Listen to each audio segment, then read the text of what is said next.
Skyscrapers. Those towering giants that define the skyline of every major city. But why are cities so obsessed with building up? Why do we keep pushing the limits of engineering and architecture to reach for the skies? Well, today, we're exploring the fascinating history of skyscrapers, from their humble beginnings in New York to the dizzying heights of Dubai. Buckle up, because it's time to get high, up in the air, that is. Let's kick things off with one of the most iconic skyscrapers of all time, the Empire State Building.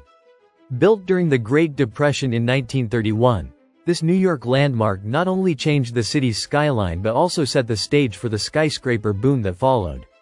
Fun fact: at the time of its completion, the Empire State Building was the tallest building in the world, standing at 1,454 feet, including its antenna. That's about the height of 4 Statue of Liberties stacked on top of each other. The construction of this 102-story giant was a feat of engineering and sheer determination.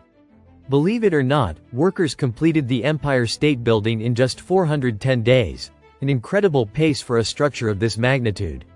Over 10 million bricks were used in its construction, and it cost around $41 million, which may not sound like much today, but adjusted for inflation, that's over $600 million in today's dollars. But why build something so tall in the first place? The answer, in part, is land scarcity. Cities like New York had limited space, but a growing population and demand for office space meant the only direction to go was up. And it wasn't just about space. Skyscrapers became symbols of progress, power, and economic strength. The higher you went, the more you showcased your ambition as a city. And once the race for height began, there was no turning back. Fast forward almost a century, and we find ourselves in Dubai, home to the tallest structure ever built by humans, the Burj Khalifa. Completed in 2010, the Burj Khalifa reaches a staggering 2,717 feet into the sky, almost twice the height of the Empire State Building. This 163-story behemoth required 330,000 cubic meters of concrete, 39,000 tons of steel, and about 22 million man-hours to build. Talk about a massive project. But here's where it gets even crazier. The Burj Khalifa isn't just tall for the sake of being tall. It was designed to solidify Dubai's place on the map as a global city, an architectural marvel that screams, "Look at us. We're a major player on the world stage." Fun fact: the Burj Khalifa is visible from 60 miles away on a clear day. That's like standing in New York City and seeing something from the next state over. But why are cities like Dubai so obsessed with building taller and taller? The answer is multifaceted. Skyscrapers have become a form of global city competition, a way for cities to show off their wealth, modernity, and technological prowess. In the case of Dubai, a city with vast amounts of desert but not much vertical development, the Burj Khalifa helped redefine its urban identity. And Dubai isn't the only place with a skyscraper obsession. Let's head over to China, where the skyline is changing faster than ever before.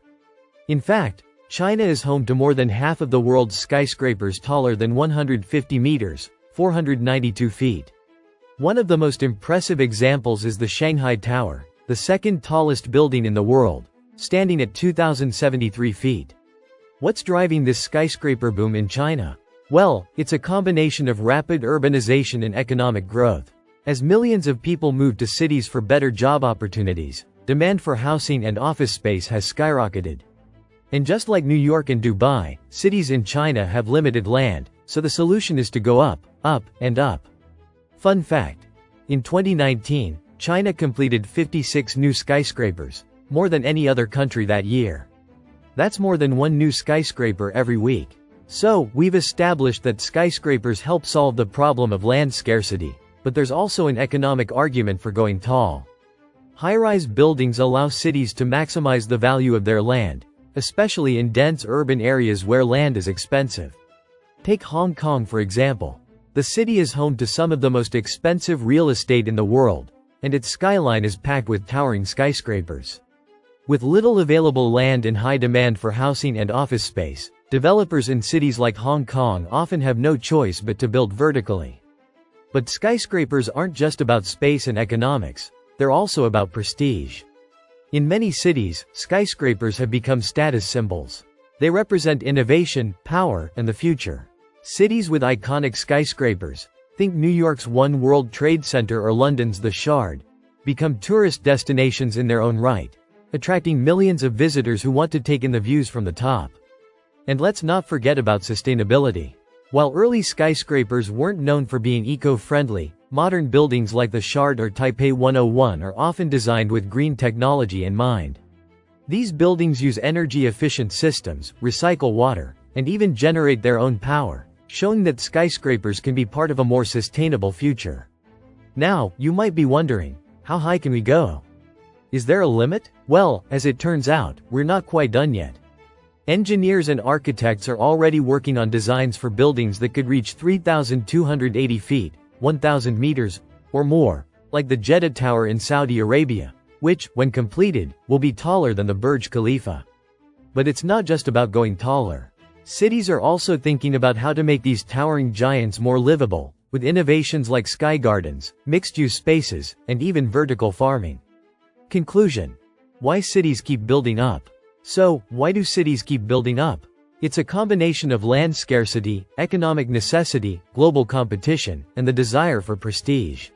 Skyscrapers are not just buildings, they're symbols of ambition, progress, and the future of urban life. From the Empire State Building to the Burj Khalifa, skyscrapers have shaped our cities and our imaginations. And as we look to the future, it's clear that the race to the sky is far from over.